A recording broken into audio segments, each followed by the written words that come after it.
वर्ग 17 को कंटिन्यू करते हुए इस वीडियो में हम सबसे पहले बात करेंगे हैलोजेंस की हाइड्रोजन के साथ में क्रियाशीलता से। तो हैलोजेंस हाइड्रोजन के साथ में रिएक्शन करके HX प्रकार के कंपाउंड बनाते हैं, ठीक है, जैसे कि HF, HCl, HBr और HI। अब इससे रिलेटेड एक क्वेश्चन है, वो कई बार पूछा जाता है कि हैलोजन अम्लों के अम्लीय सामर्थ्यता का क्रम, ठीक है। तो हमें पता है जैसे हम फ्लोरीन से क्लोरीन, ब्रोमीन और आयोडीन की ओर जाते हैं तो इनकी जो साइज है वो बढ़ती है, ठीक है। तो दो एटम के बीच में जितना आकार में अंतर होता है उनके बीच का जो बंध होता है वो उतना ही कमज़ोर होगा, ठीक है।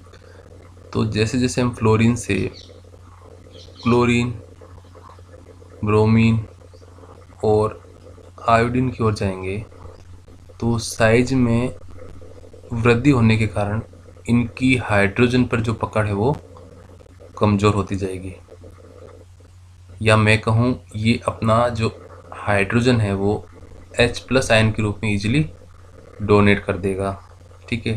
तो सबसे कमज़ोर पकड़ किस हैलोजन अम्ल के लिए है? HI के लिए।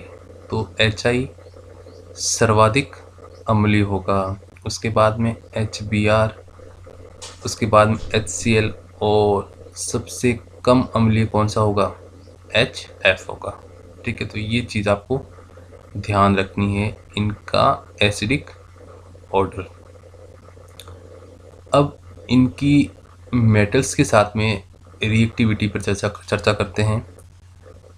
तो इसके अंतर्गत हमें इनका जो आयनिक गुण वाला जो क्रम है वो ध्यान रखना है, ठीक है। दो एटम के बीच में, किसी मॉलिक्यूल में दो एटम्स के बीच में उनकी विद्युत ऋणता में जितना अधिक अंतर होगा उतना ही उनमें आयनिक गुण उत्पन्न होगा, ठीक है। तो यहाँ मैंने MF, MCl, MBr और MI लिख रखा है, यानी इन हैलोजेंस के साथ में एक मेटल अटैच कर रखी है। तो जो इलेक्ट्रोनेगेटिविटी का जो ऑर्डर है वो क्लोरीन, ब्रोमीन और आयोडीन इस प्रकार होता है, आप सभी को पता है। यानी सबसे अधिक विद्युत ऋणात्मक तत्व कौन सा है? फ्लोरीन। तो सर्वाधिक आयनिक गुण किसमें क्रिएट होगा? MF के अंदर, ठीक है। उसके बाद में MCl, MBr और सबसे कम आयनिक गुण आपको कहाँ मिलेंगे? MI के अंदर। तो इसको आप एक एग्जाम्पल से समझ सकते हो, जैसे कि NaF, फिर है NaCl, फिर NaBr और NaI, ठीक है।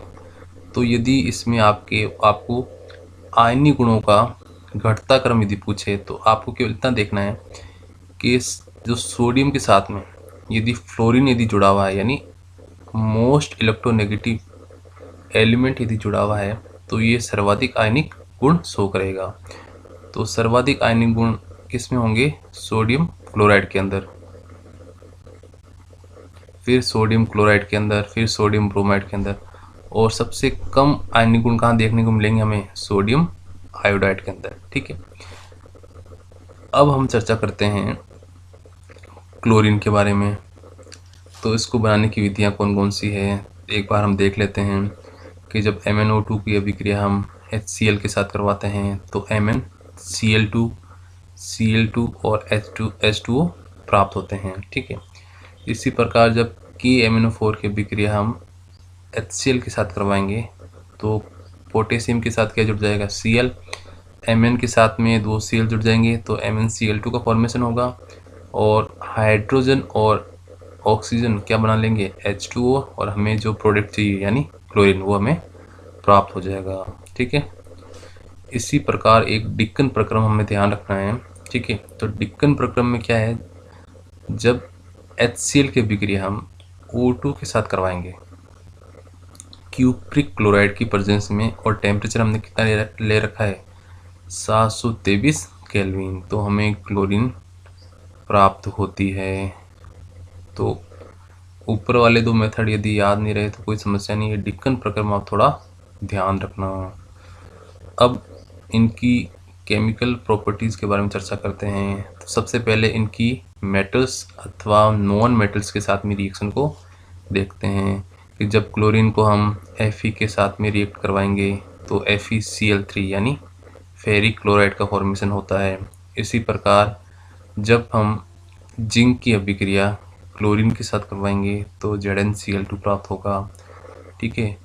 और जब S8 को हम क्लोरीन के साथ रिएक्ट करवाएंगे तो H2Cl2 प्राप्त होता है, ये आप ज़रा ध्यान रखना। इसी प्रकार जब P4 की अभिक्रिया हम क्लोरीन के एक्सिस में करवाते हैं तो हमें PCl5 प्राप्त होता है, जिसकी शेप कैसी होती है, त्रिकोणीय द्विपिरामिड। तो ये कुछ रिएक्शन है वो आप ज़रा देख लेना। तो अब हम चर्चा करते हैं क्लोरीन की रिएक्शन किस प्रकार अमोनिया के साथ में हम करवाएंगे इसके बारे में। और ये रिएक्शन इम्पोर्टेंट है और कई बार एग्ज़ाम में पूछी जाती है। तो इसके अंदर हमें दो रिएक्शंस देखनी हैं, दोनों में जो क्लोरीन है वो हमें कितने लेने हैं, 3 थी, ठीक है। तो सबसे पहले जब हम अमोनिया की अभिक्रिया 3Cl2 के साथ करवाएंगे तो इस प्रकार से हमें इसको ध्यान रखना है। 3 क्लोरीन के मॉलिक्यूल है,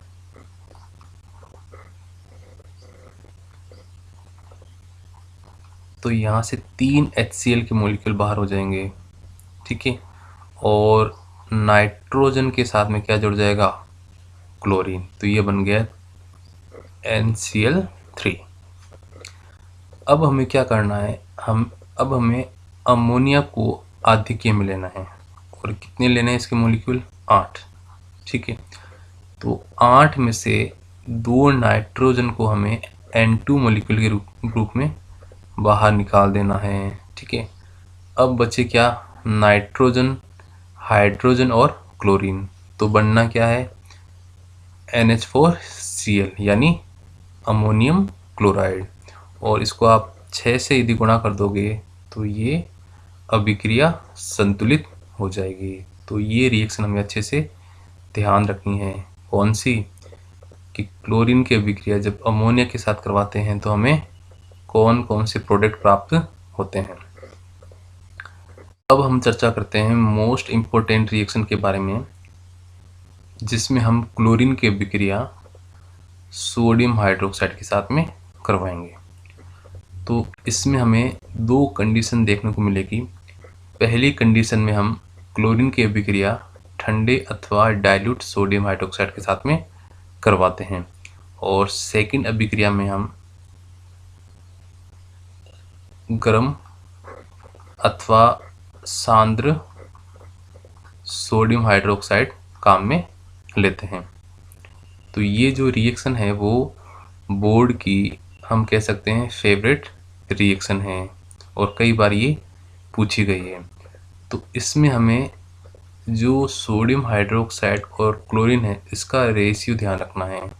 तो इनका रेशियो हमें 2:1 वाला देखने को मिलता है, ठीक है। यानी जो पहली अभिक्रिया है जिसमें हम डाइल्यूट सोडियम हाइड्रोक्साइड ले रहे हैं उसमें हमें मॉलिक्यूल कितने लेने हैं इसके, 2, और 1 क्लोरीन का मॉलिक्यूल साथ में लेना है। तो इसको याद रखने का तरीका ज़रा हम देख लेते हैं। 2 सोडियम हाइड्रोक्साइड के मॉलिक्यूल हैं, तो क्लोरीन को हमें इस प्रकार रखना है, और यहाँ से हमें क्या अलग कर देना है, सोडियम क्लोराइड, ठीक है। और यहाँ से हम अलग कर देंगे H2O, ठीक है। अब बचा क्या, अब बचा NaOCl यानी सोडियम हाइपोक्लोराइड। तो इस प्रकार हमें ये अभिक्रिया ध्यान रखनी है। अगली वाली अभिक्रिया में हमने रेशियो वही रखा है 2:1 का, लेकिन इसको हमने कितने से गुणा कर दिया, 3 से। तो 6 NaOH और 3 Cl2। तो इसको याद रखने का तरीका, जैसे कि हम रिएक्शन करवाते हैं 6 NaOH की 3 Cl2 के साथ में, तो 6 सोडियम हाइड्रोक्साइड में हमें ध्यान रखना है जो 5 सोडियम है वो 5 क्लोरीन के साथ में क्या बना लेंगे, NaCl। तो ये बन गया 5 NaCl। अब बचा क्या, अब एक तो बचा सोडियम एटम, ठीक है। अब सबसे पहले हम जो हाइड्रोजन और ऑक्सीजन है उसका हिसाब किताब कर लेते हैं। तो चूंकि हाइड्रोजन और ऑक्सीजन है तो किसका फॉर्मेशन होना है, H2O का होना है। अब यहाँ पे कितने हैं, हाइड्रोजन 6, तो इसको हम कितने से गुणा कर देते हैं, 3 से, तो 3H2O।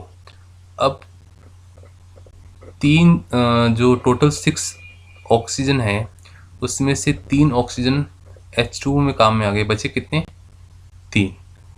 तो हम यहाँ लिख देते हैं O3। इसी प्रकार जो 6 क्लोरीन थे उसमें से 5 क्लोरीन NaCl के फॉर्मेशन में काम में आ गए। अब बचे कितने, 1, तो ये बन गए आपके NaClO3, ठीक है। इसका नाम क्या है, सोडियम क्लोराइड। तो ये जब हम हैलोजन के ऑक्सो अम्ल हम पढ़ेंगे, जब वहाँ पर इसके बारे में डिटेल में चर्चा करेंगे। तो इस प्रकार आपको ये अभिक्रिया ध्यान रखनी है, ठीक है। अब चर्चा करते हैं अगली रिएक्शन के बारे में, और ये रिएक्शन भी पूछी गई है कि जब हम क्लोरीन की अभिक्रिया कैल्शियम हाइड्रोक्साइड के साथ में, जिसे हम क्या कहते हैं, चूने का पानी यानी लाइम वाटर, तो जब क्लोरीन की अभिक्रिया हम लाइम वाटर यानी कैल्शियम हाइड्रोक्साइड के साथ करवाते हैं तो हमें क्या प्रोडक्ट प्राप्त होते हैं। तो इसको याद करने का तरीका मैं बता देता हूँ आपको। इसमें दोनों आपको यानी कैल्शियम हाइड्रोक्साइड और क्लोरीन दोनों के कितने आपको मॉलिक्यूल लेने हैं, 2। तो इस प्रकार आपको थोड़ा ध्यान रखना है। तो ये मैंने ड्रॉ कर दिए 2 कैल्शियम हाइड्रोक्साइड के मॉलिक्यूल। अब चूंकि क्लोरीन के 2 मॉलिक्यूल हमारे पास में हैं तो किसी एक मॉलिक्यूल को हम किसके साथ रख देते हैं, एक कैल्शियम के साथ में। तो क्या बनना है, कैल्शियम क्लोराइड। तो ये यहाँ मैंने कैल्शियम क्लोराइड लिख दिया है। अब जो एक क्लोरीन का मॉलिक्यूल बचा है उसको हम इस प्रकार थोड़ा अरेंज करके लिखेंगे, ठीक है। तो यहाँ क्या बन गया हमारे पास में, देखो कैल्शियम, फिर ऑक्सीजन, और अब क्या जुड़ जाएगा इसके साथ में, Cl। इसी प्रकार O और Cl, तो इसको आप किस प्रकार लिख सकते हो, CaOCl का होल ट्वाइस, ठीक है, यानी सोडियम हाइपोक्लोराइड। तो ये जो यहाँ मैंने लिख रखा है ये इसका होल 2 है, ठीक है। और बचा क्या, 4 हाइड्रोजन और 2 ऑक्सीजन, तो बनना क्या है, 2H2O। तो इस प्रकार आप इस अभिक्रिया को ध्यान रखना, और ये भी जो रिएक्शन है वो इम्पोर्टेंट है। अब हम चर्चा करते हैं क्लोरीन की वाटर के साथ में रिएक्शंस के बारे में। तो जब भी क्लोरीन की अभिक्रिया हम वाटर के साथ करवाएंगे तो HCl और एटॉमिक ऑक्सीजन यानी परमाणुविक ऑक्सीजन, जिसे हम क्या कहेंगे, नवजात ऑक्सीजन, हमें प्राप्त होती है। और ये जो ऑक्सीजन है वो किसका कार्य करेगी, ऑक्सीकारक का कार्य करेगी, यानी इलेक्ट्रॉन लेने का कार्य करेगी। और जो कलर सब्सटेंस है यानी रंगीन पदार्थ है उनका ये ऑक्सीडेशन करके उन्हें कलरलेस कंपाउंड में चेंज कर देगी, ठीक है। तो ये रिएक्शन आप ध्यान रखना कि जब क्लोरीन की विक्रिया हम वाटर के साथ करवाते हैं तो नवजात ऑक्सीजन प्राप्त होती है, और ये किसका कार्य करेगी? ऑक्सीकारक का। और जो कलर सब्सटेंस होंगे उनको कलरलेस सब्सटेंस में चेंज कर देगी। और यहाँ मैंने कुछ क्लोरीन के उपयोग दे रखे हैं, ठीक है। जैसे सोना और जो प्लेटिनम है उसके निष्कर्षण में इसका हम यूज लेते हैं, और कार्बन टेट्राक्लोराइड, क्लोरोफॉर्म, डीडीटी और प्रशीतकों के संश्लेषण में भी हम क्लोरीन का यूज करते हैं। विषैली गैस जैसे फॉस्जीन जो होती है, और अश्रु गैस जिसे हम टीयर गैस कहते हैं, मस्टर्ड गैस आदि के संश्लेषण में भी हम क्लोरीन का यूज